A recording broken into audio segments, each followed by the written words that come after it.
Yeah. Okay, Steve Burns here, recording number 8. So today we are going to talk about bump mapping and normal mapping.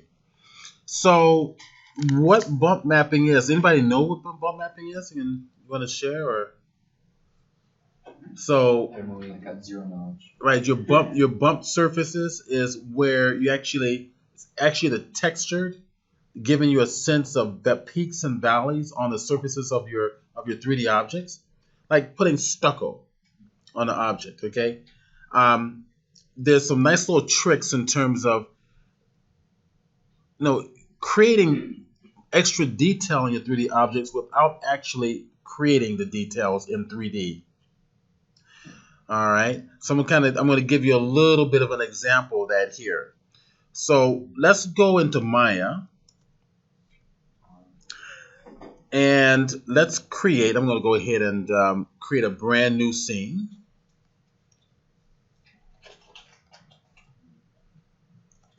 Okay. Give it a hot little minute.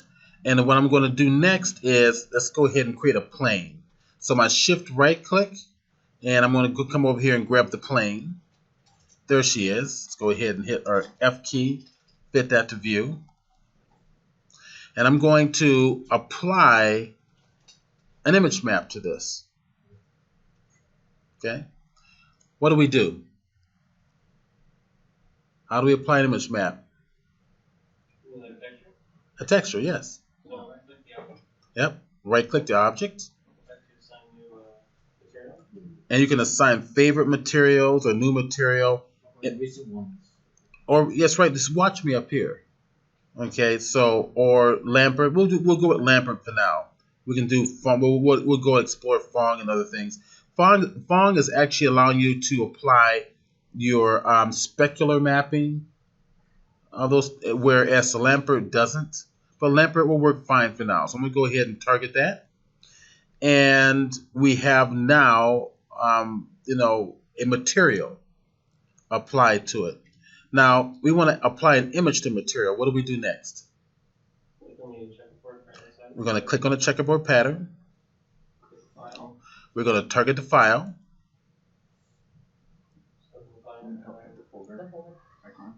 Oh, say that again? That's right. Hit the folder right here. Let's go get the file. So I created on my desktop. Let me go to my little Maya. I put all my Maya files in the Maya projects. I have the normal mapping. And under the images, I have several images here. I'm going to choose, let's take a look at, maybe it's the third one down. Maybe what we'll do is we'll grab, let's utilize this one for now. The bordered crack.jpg, okay? All right. I'm going to just kind of reduce the size of this thing so I can bring it up. So it's a real estate problem. Click on open. All right. So has my texture been applied? What was that?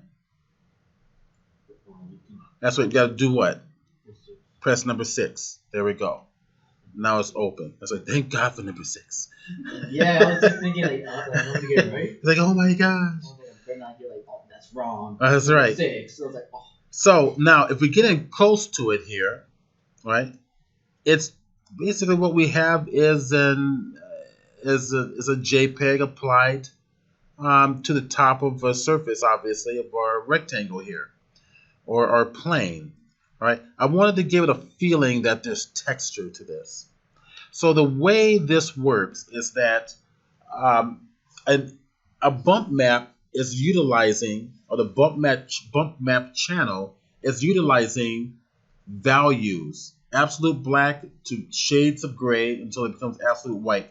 It's utilizing those value ranges to create peaks and valleys. The darker the values are, those are your peak, those are your valleys. The whiter your image's information is, those are going to be your peaks. As if it's going to rise up in your like spikes, right? So like peaks and valleys. So using your shadows, range of shadows from black to white. All right, so I'm going to go back and we're going to use Photoshop to assist us with this. We're going to come back to here. This is a color image, as we can see. Let's double click on the color image. And we're going to alter this into black and white. I'll go ahead and duplicate this, Command or Control J. And I'm going to apply, under the image menu, adjustments, I'm going to apply black and white there. And just click OK. So I'm going to tell Maya to utilize this image to create the peaks and valleys. In fact, let's make the blacker areas in this crusty texture a little bit richer. Control or Command M on the keyboard, or image menu, adjustments, curves. Here's my histogram representing the values of my image. My 256 shades of gray, absolutely black until it goes to white. Your 256 possible shades of gray until it becomes white. This particular histogram is telling me there's a lot of highlights. The higher the amount, the more of that particular gray exists in this file. So if that's true, do we have a lot of darks in this file? Nope, not really. But if you look at the relationship, the percentage of grays here, or higher range of grays to white, we have a whole lot as we see an image. So I'm going to take this black to white. The bottom area represents my lower values. As I bring it over, those lower values get darker. So let's bring it just to right about there. Okay, that seems to work. In fact, I might want to control it so that I have a little bit of a clipping for the darker values. Here, so let's bring it back to here, right? And I can go to these higher tones and I can bring them back up a little bit. Does that make sense? So curves is a wonderful command to work with in making contrast ranges or adjustments to your files. So I'm going to target OK. Now I'm going to save all these out as JPEGs. All right. So this one's going to be my bump map. Command Shift S on the keyboard, and I'm going to place it back into the images folder. So I'm in my Maya projects. Normal map is the category of the folder that's in under images, and I'm going to keep it the same. Bordered cracks, I believe is what we called it, and I want to make sure I am in the right folder here because it's a TIFF file currently. So what I want to do is come right down here under the image type. I want to make it a JPEG. There's a JPG here, format, and target it, and there is my bordered cracks right there. Okay, so we're going to call it border cracks, and at the very end, I'm going to give it a little dash, and we're going to call it bump. So it'll be right next to each other. Give it the highest maximum, about 12. That'll be just fine. So if I go back to bridge here, Command or Control Shift O, we can see my bordered cracks bump, and you see my color map file. So it's essentially the same file. One's going to be your grayscale, the other one's going to be your color. All right, let's get back into Maya.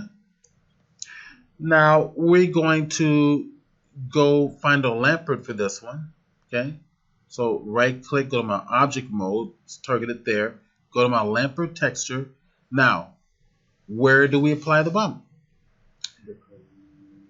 If we're in the right, we're in the lampert texture here, and what I want is what? The bump mapping there. Right? So keep in mind that if you get this black and white checker pattern, that means no image has been applied. If you notice up here in color, I have a grayed out folder, which is your designation that an image has been applied in there. Now earlier, one person applied this to their transparency channel and couldn't figure out why the sword was going transparent, because it was utilizing the values from those images to apply transparency. Okay, any 3D program gives you that capability. All right, so we want to focus on the bump mapping. So I'm going to target this symbol here. Next thing I'm going to do is I'm going to target the file. So I want to go get the same file, which is that black and white file. Double click it. All right. And then under the file here, I'm going to go get it. Target the folder. It was, what was that? Border cracks bump right there. Yep, you got it. So target OK. Right? And there is your bump map has been applied. What's it doing? Well, peaks and valleys. The darker areas are creating a visual effect as if it's staying low on the horizon. The brighter values are giving the visual effect of rising up texture. So it's giving you a textured surface. So you gave us a poly mesh of the high end. Okay, so the question is, did I get a poly mesh? That question says, did you add more geometry? No way. That's the beauty of bump mapping and what you're going to discover UV mapping, not UV mapping, but normal mapping, because you can apply additional texture to the surfaces of your objects without adding more geometry. So once this is here, okay, if I go back to the bump right up in here, okay, I can control the bump value. If I bring it down, see? Oh, hold on a minute. Oh, it's a bump depth there. Let's go to the bump depth. There we go. Okay, there we go. Sorry. It inverts at a certain point. Right, it inverts at a certain point. If it goes negative, it kind of inverts it. If you go to 0 or 0, it's no bump. You go higher, you're adding a lot of bump. And you can control it. Okay? So what I'd like you guys to do, I've placed all of these images inside of the Google Drive in a 3D folder. All of these textures are there. All right, let's go to Google Drive in the textures folder. Inside the 3D folder, it's all the textures are listed inside that folder.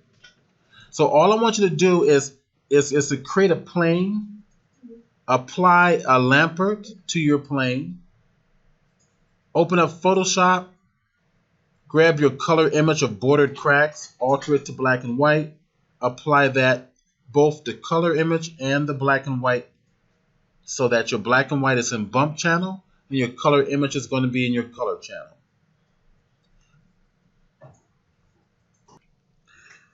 All right, so now I'm going to share something else with you. We're going to talk about normal mapping. The way bump map works is that it's limited on how it's going to be displayed to you based on the lighting. I'm going to take you into Photoshop 3D to kind of give you a little bit of a better understanding. All right, I'm going to Command J, duplicate the layer. Now don't do it, watch me. Once I'm in this layer, I'm going to come up here to 3D and new mesh from layer. I want a postcard. Sit back and relax. I've got the little hourglass going here. And what it's going to do is it's going to alter this layer into a 3D object. Okay. Okay, so now there's my 3D object. How do I know that?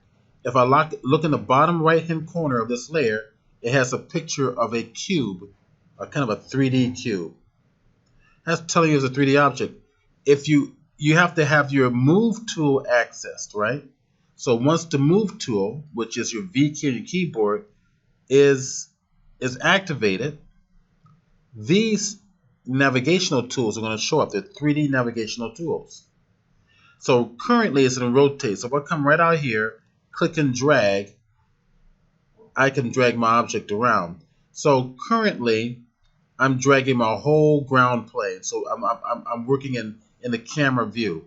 If I go to my 3D tab, you can see my scene or camera view, which does the same thing, are selected.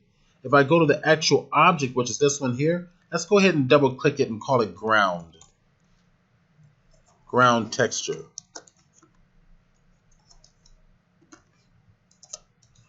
And with that targeted, I can rotate just the object. I'm going to go back to my layers and just turn that bottom one off. Actually, both of them.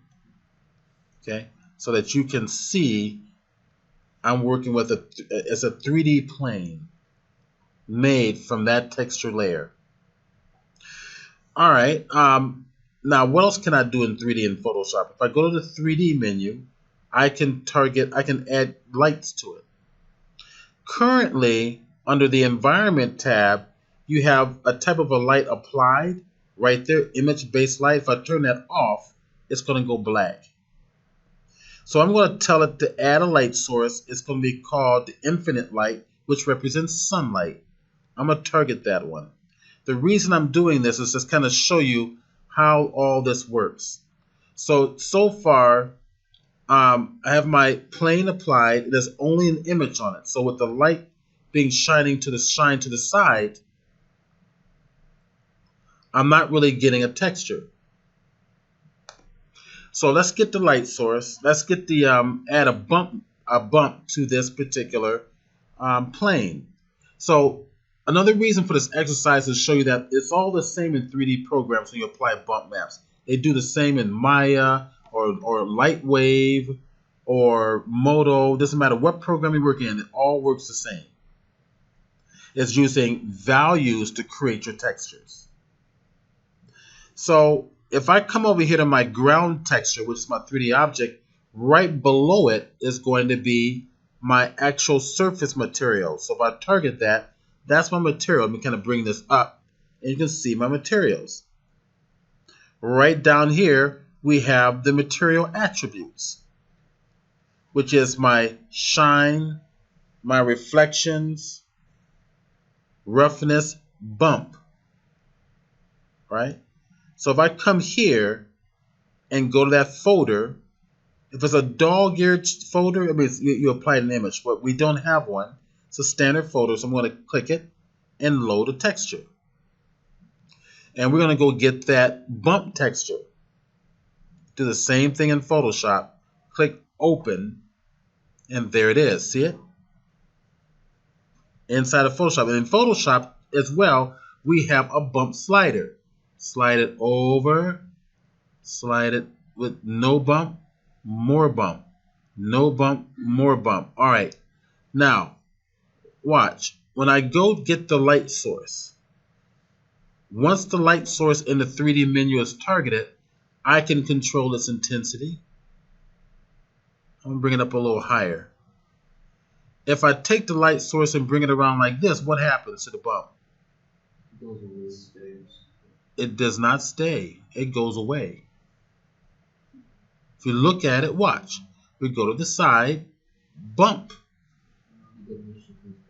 All right. If we go straight on, no bump. Just the texture. If we go back to my light, we come over to the side over here, more bump. So a bump map is more two-dimensional. So in order for the bump map to be effective, your light source has to be at a strong angle to it. Is that making sense a little bit? So you're dealing with like two axes. The third axis is not being honored in a bump map. So it's utilizing the light, the coming on at a strong angle, and then calculating where the highlights and shadows fall on the bump to give you that effect that this is being raised. A bump map is not affecting your geometry. It's giving you a visual trick. That's all it's doing. It's still a 2D texture. It's a 2D texture. It's a 2D environment. All right. So, how do we get something more that's 3D? That's when the normal maps come in. So, your bump map is kind of dealing with, that's for lack of a better way, for making it, simplifying it, is looking at shadows and highlights, right? Black or white. Figuring out where the darker values start and the whiter values begin, and it's going to calculate how that would look if the lighting is coming to the side. With the normal map, you're not dealing with black and white only. You're dealing with red, green, and blue. Yes. Oh, hold on. I'm going to question. So, well, that's a good question. It's a very good question. So, would you ever use both or just one? If you have a normal map, I think normal maps are a little superior to bump map. Bump maps are easier because you can quickly calculate, adjust them to black and white, bring them to your program, whereas a normal map has to be generated. Have to have special code to generate a normal map. So whereas it's dealing with black or white to create a two-dimensional type of an effect, the other one's giving you red, green, and blue. So as an example, the bump map is working on 2 axes because it's dealing with grayscale. Your normal map is dealing with 3 axes because you're dealing with 3 colors. So now wherever you put the light, you should have that raised texture no matter what direction the light is going in. So what does that mean for you as an artist? It means you can put some great textures on your image without having to model a lot of geometry. This is very handy for the gaming world, where the more polygons and points you have in your model, the more it's going to drag down the processor. And you can't have that. You want speed. All right, so in order to create a normal map, let's go ahead and turn off the bump map in this one. My 3D, let's go back to my textures here. Okay, or my material. Matter of fact, let's just double click this one. We call it material. Okay, just to make it easy. Go away. Now, in the material, I have my bump map here, right? So if I drop this down, I can tell it to remove that texture. Okay, or I can just go to the bump and slide it off. And just 0%. We'll just deal with it that way. So I want to come back and do it before and after, either way anyway. Okay, so if we come down to the bottom of your materials, you see an option that says normal. We don't have a normal map yet. We need to go create a normal map. So what I will do is I'm going to go to layers and I'm going to go back to my original layer down here. All right. And this black and white one can work just as well. In fact, I think I will utilize that black and white one. Let me cascade this up. I will duplicate it. Okay. And I'm going to call this one normal or normal map. Let's turn off the top one temporarily. Hit the F key to go to full screen mode. That's the wrong mode I want. There we go. I want to alter that to a normal map. Watch me.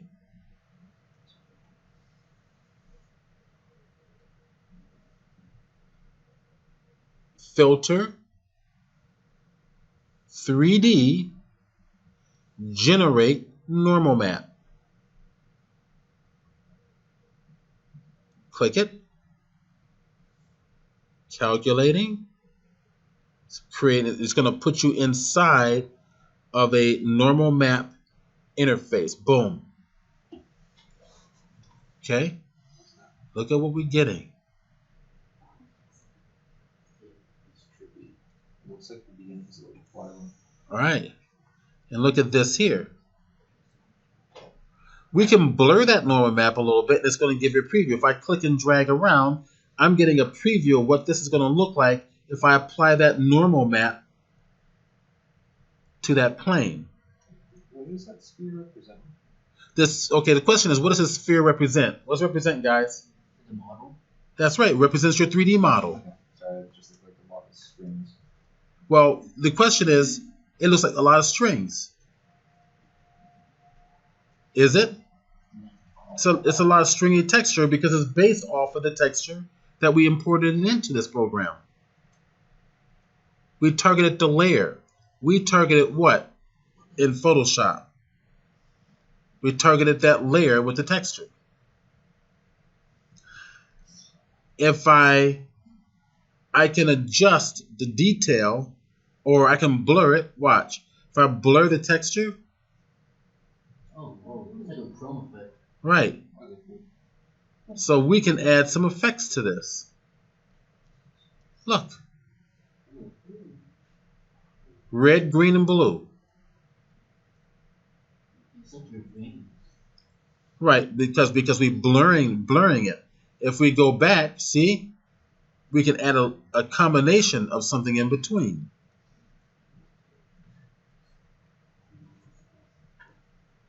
Is that making sense? All right, so now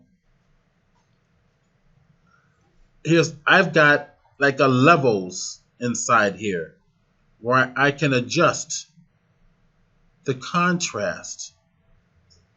My blacks, my midtones, and my highlights. Low tones, medium tones, highlights. Everything here you leave alone.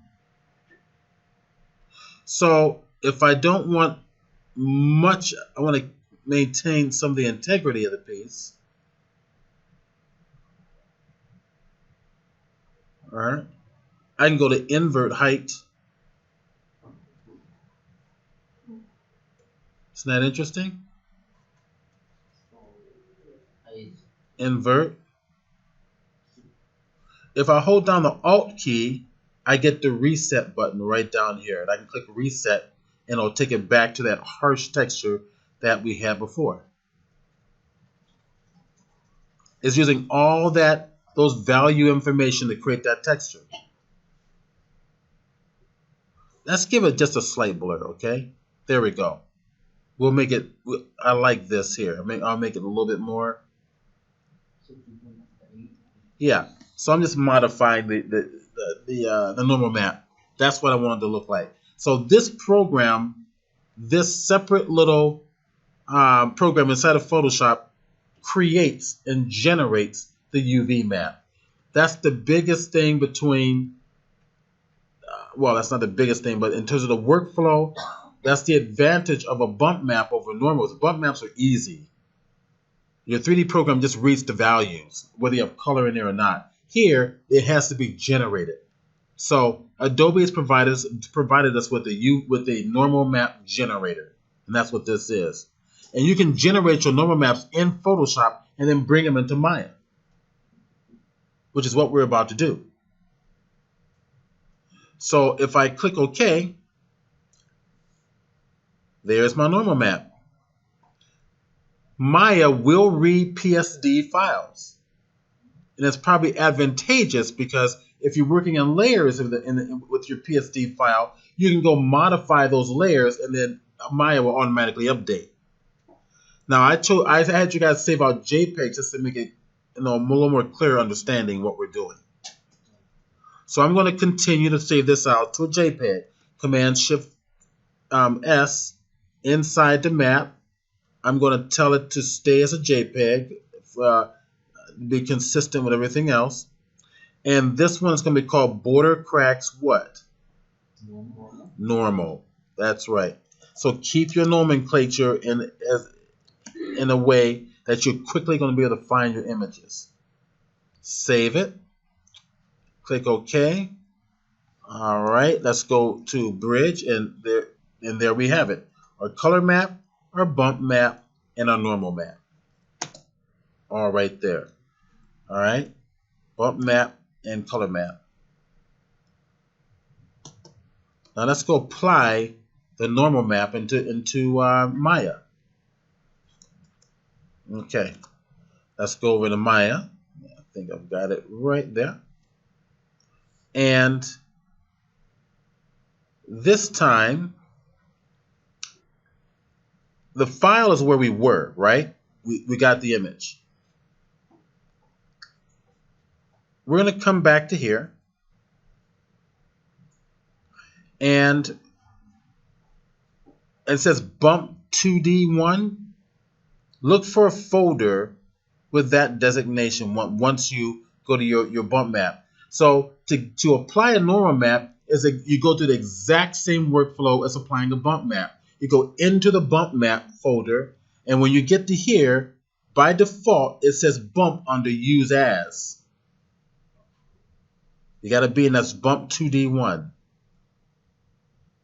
Instead of use as bump, use as right, tangent space normals. Click it, it goes black. Why? Because of contrast. Because of what? Unlike the contrast. Well, because go to the file, we're not using the normal map that we created, right? We're using the regular bump map. When you're in the normal map option here, tangent space normals, it's going to look for a normal map, that red, green, and blue texture details or coloring details. So we're going to come back over to the folder and go get that normals right there. Watch what happens. Boom. It's more detail. Oh, what the heck?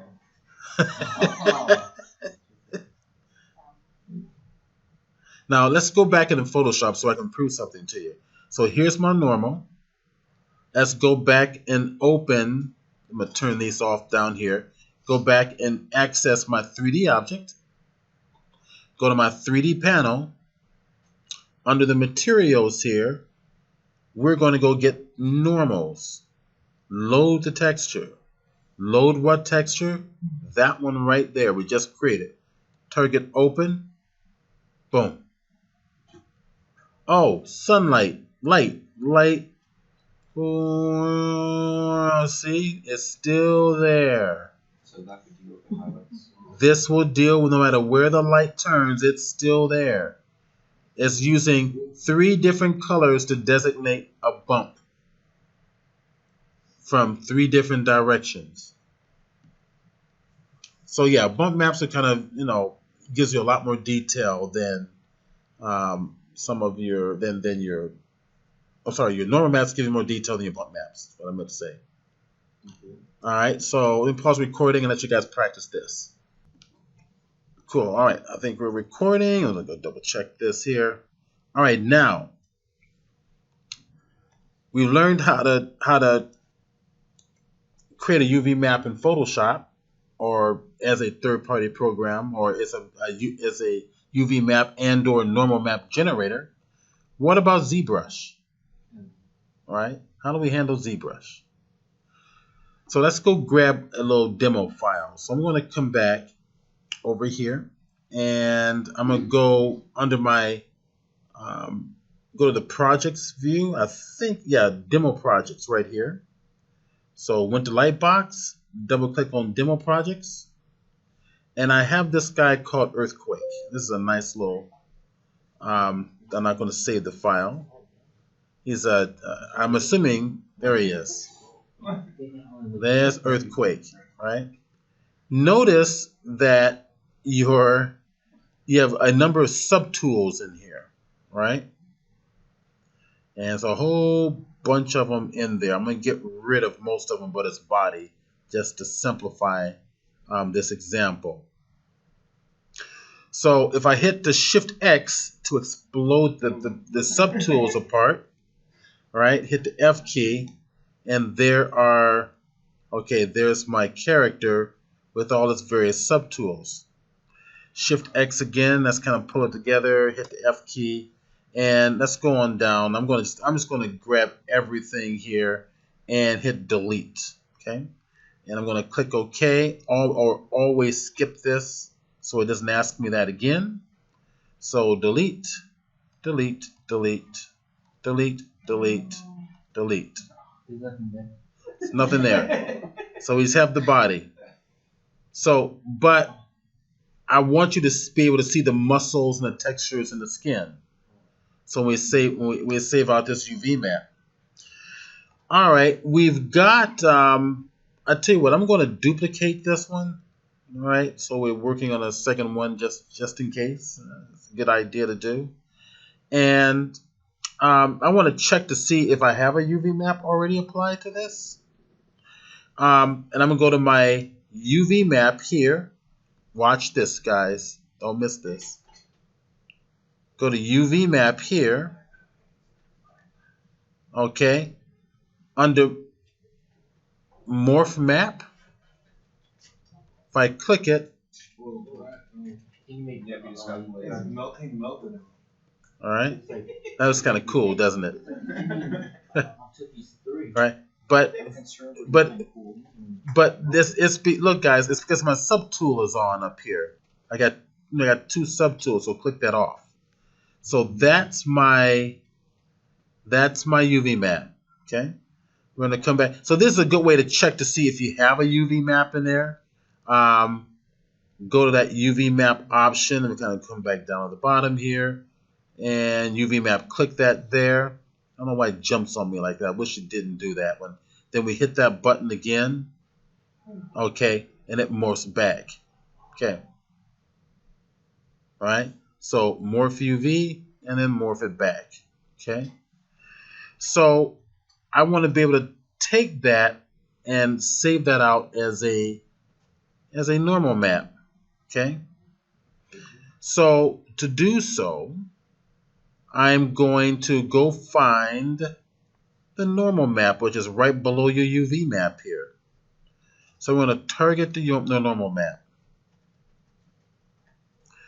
We're going to create a normal map. Now, before I create the normal map, I want to make sure that I have the proper resolution that I need for my particular project. Okay. And that resolution you're going to find under your text. I believe it's under your textures. Let me go hit my textures button here. And oh, it's not under my textures. It might be under UV. Let's see, UV map. There it is, right there. It's under UV map. Right there, my texture size is 4096. That's the highest. That's fine. I'm there. I just want to double check to make sure I'm working at a nice high resolution. Okay, I'm going to click it up to make it go away. Next, I'm going to go down here to the normal map and select it. I will next generate that map by clicking Create Normal Map. Click it.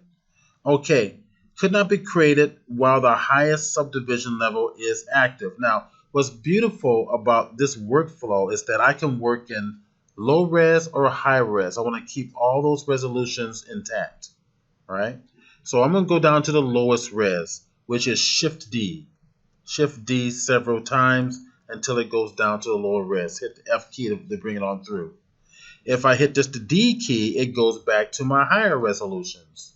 Is his head on a different subgroup? Okay, the question is his head on a different subgroup? Is it, guys? Let's go check. Over here, subtool.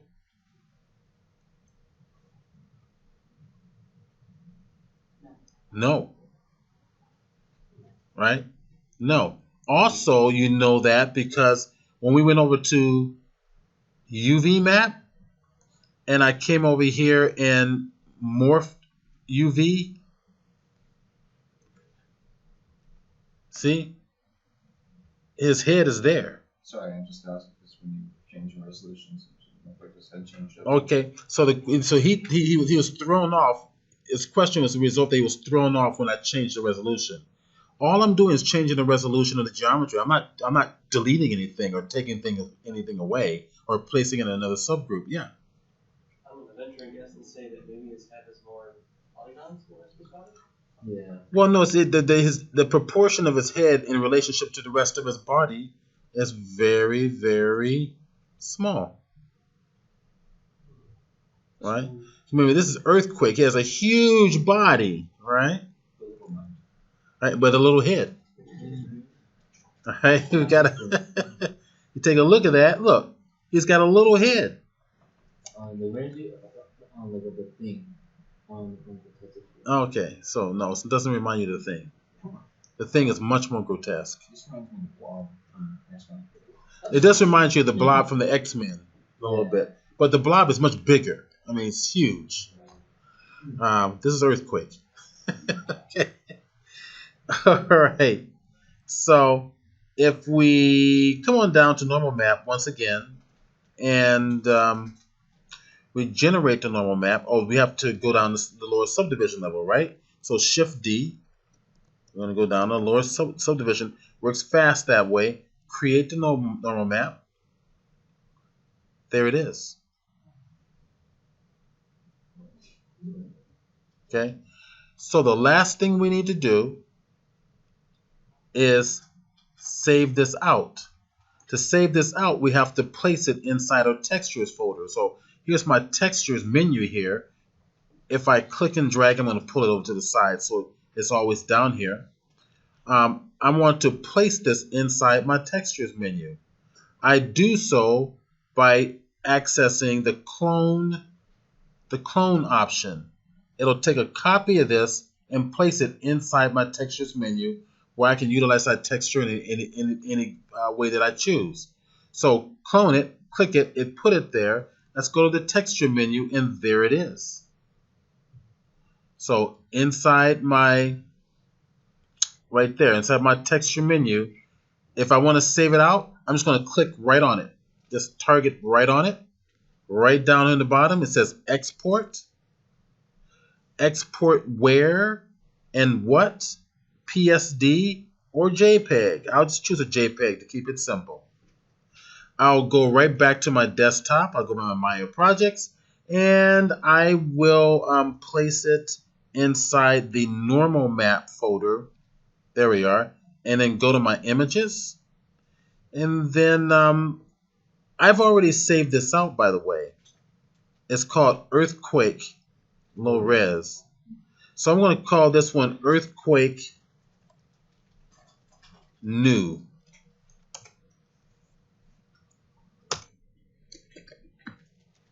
Okay, Earthquake New under the images folder. Target save. All right. And now from here, click OK.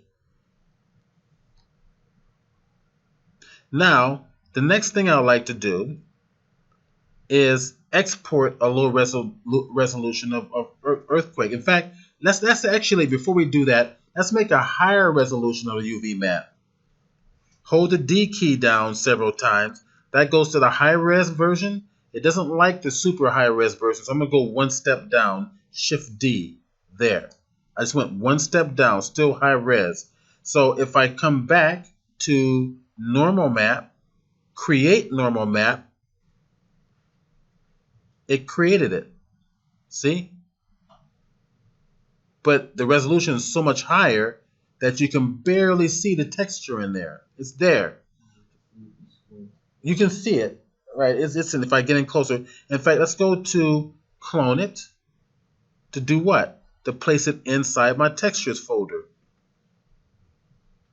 If I click and release on it, export it out, and we're going to make this a JPEG once again. And I believe we call it was Earthquake New, right? So it should be right there, Earthquake New. When we say Earthquake New, high res. And target save. Target OK. All right, let's go to Bridge real quick. Okay, so there's my images folder. Let's go find earthquake new. Here it is. So earthquake new, this is the low res version. See? And then this one here, see? High res version. See, it's there. Details there, but it's hard to see. All right. We'll utilize this one here. Okay. So let's go back into Maya, not Maya, but ZBrush, and let's export him out. So how about if we go to a low res version, which is Shift D. Okay. And how do we export him out? Right here. So we're going to go not the texture menu, but under the tool menu. We're gonna do something to this tool, which is in this case export. So tool export, and we're going to export this out as an OBJ.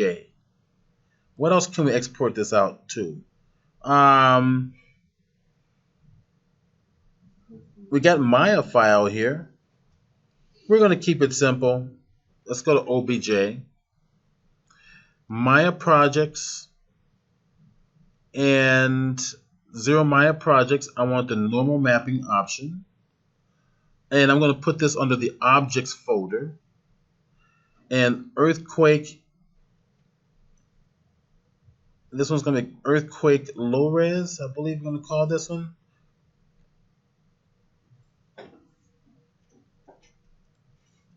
Low res earthquake new. Okay. And save it.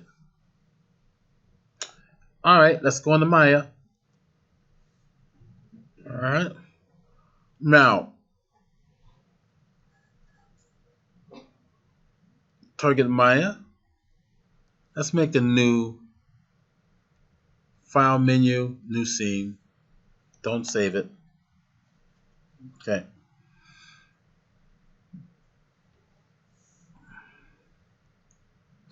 File menu, import. Right. I'm going to come back over to my desktop.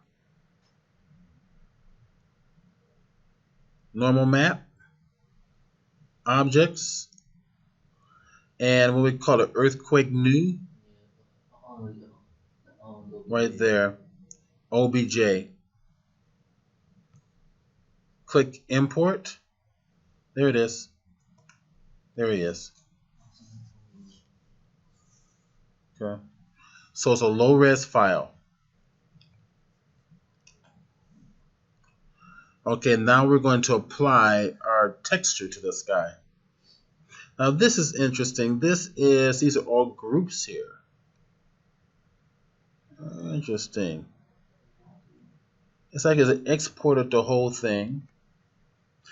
You know what? Yeah. You know what I didn't do? I'll show you. Tell you what. Let's make a new scene. I'll show you exactly what I didn't do. If I go back into ZBrush and we go to our Shift F, I've got all, this is it. I've got all these. So I want this whole thing to be one polymesh. So it's got a bunch of different polymeshes, and it's bringing those polymeshes in as a separate object. Right? Watch me over here. So what I'm going to do, what I prefer to do is to save that whole thing out as one single polymesh. What's the shortcut? Control W. Remember that technique? Remember that technique? Control W makes a polymesh. If I use a mask or something, Control W turns it into a mesh. So now I've got one single polymesh. Now that should work. It should. Let's go test it out. Okay, let's go and export it. And we're going to call this one, this was new, right? So low res polymer mesh new number 2. Okay. We go back into Maya. Okay. Come on, Maya. Right there. That's it. And let's go import this one in. File import. And what we call low res earthquake number 2. There. Import that in. F key. See, it's a single object now.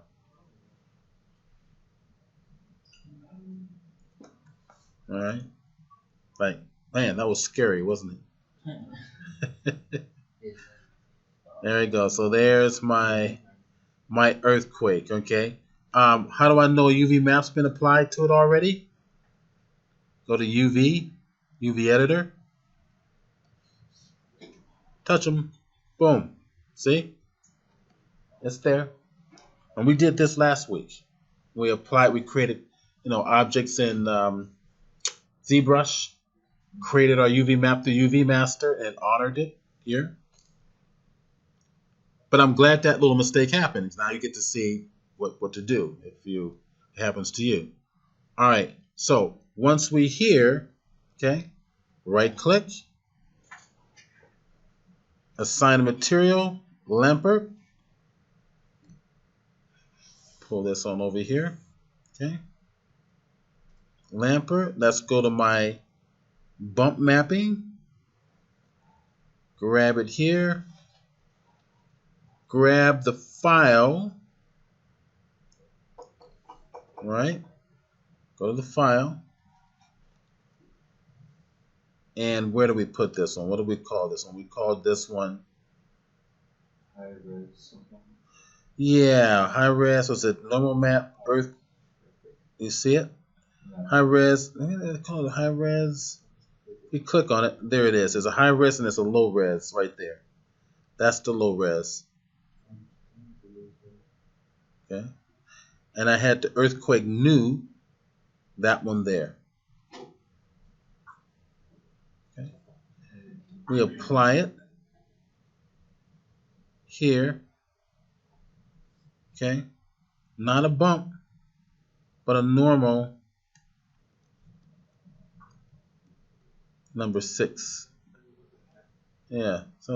Okay. Oh, what happened there? Okay, there it is. It's there. It's there. There it is.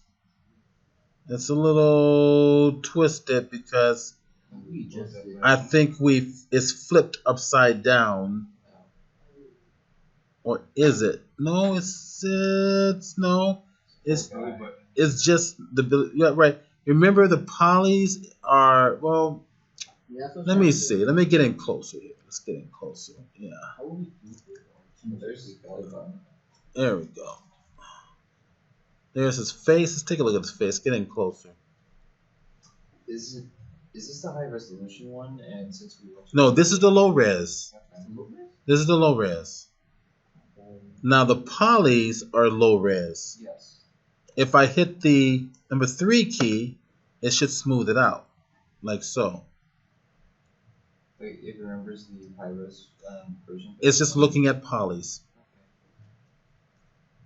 It's just looking at polys. So it's shifted a little bit, but it's not bad. It's If we can fix it, how would we fix it? actually it's kind of this is what it is. It's upside down. So what happens when you import models into other, into Maya out of ZBrush? They often get flipped, right? They often get flipped. And I'm going to show you how to fix that. So what we'll do is we're going to go back. We can do it actually in ZBrush, and I'll share Sure, exactly. I'll share it with you right here. We go into ZBrush. We go back to UV. I think it's in UV Master. Going from, oh, no, no, no, no. Under the normal map right here, what do we have? Flip red, flip green, flip blue, or flip all three of them. That's switch. That's switch RGB. So flip it, flip it, flip it.